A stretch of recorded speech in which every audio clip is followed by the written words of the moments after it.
Hello, welcome to our laboratory here, where we do a lot of work on concrete. Concrete is the most used material in the world, after water. In fact, the amount of concrete we use is more than all other materials put together. And for this reason, it has a big impact on the environment. So intrinsically, it's actually a very low impact material. It has very low emissions of CO2 and energy, much, much lower than things like iron and steel. But because we use these enormous volumes, this means that it's emitting overall somewhere around 8% of man-made CO2.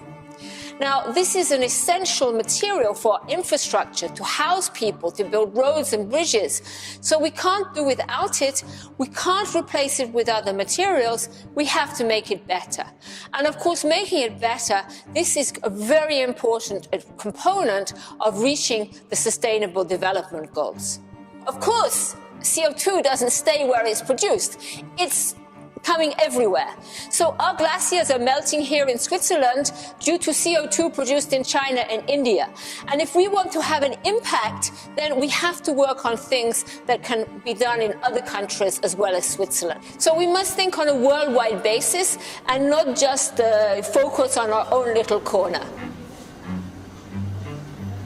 What we have to understand is that we produce this material in enormous quantities. So we have to work with the most abundant materials we find on the earth. And in fact, the composition of cement we have today, which we call Portland cement, this is an inevitable consequence of the composition of the earth, of the minerals we can find, and we shouldn't think that we can have some miracle solution that will arrive from nowhere. We know the physics and chemistry of the materials we have at our disposition.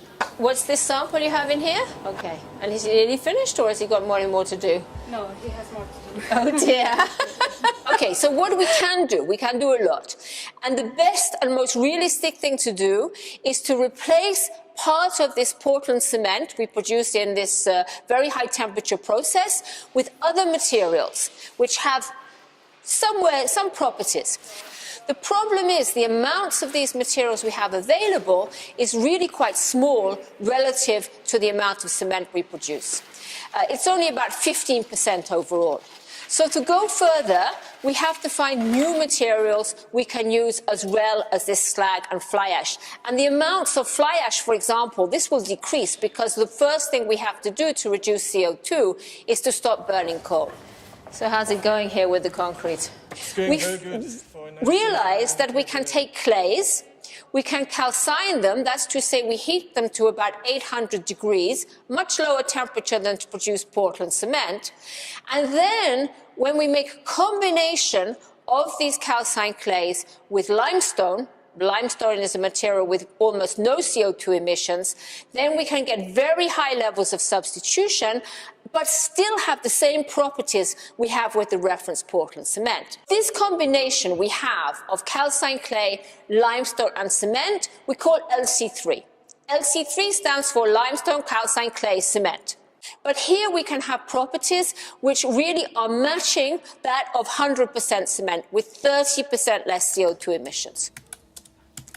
So it's very, very important to realize that this LC3, it's not just something that we do in the lab. We really have gone to full scale, and we're made full-scale trials in India and Cuba. We've built houses, we've taken it to factories, and what's very important, you can take it in a factory, you can give it to somebody with no supplementary training, and they can use it on a one-to-one basis. So this really is something you can directly substitute for the materials they're using today. For example, the house we built in India, we could show that we could save about 15 tons of CO2 compared to existing materials.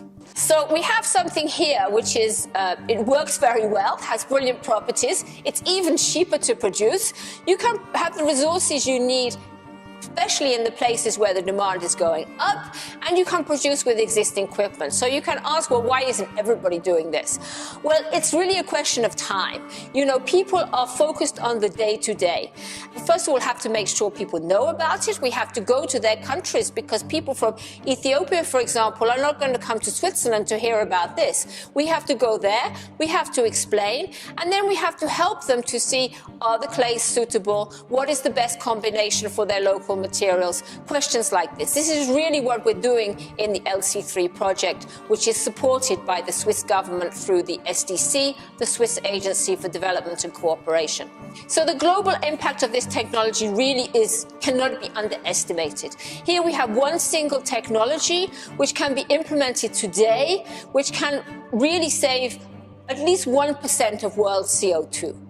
And the timing is very important, because in fact we're talking about a total amount of CO2 in the atmosphere to slow down climate change. So it's much more important to act quickly to save CO2 today than maybe have some wonder solution that can only be applied in 50 years. In 50 years, we're all a lot warmer and we're already suffering.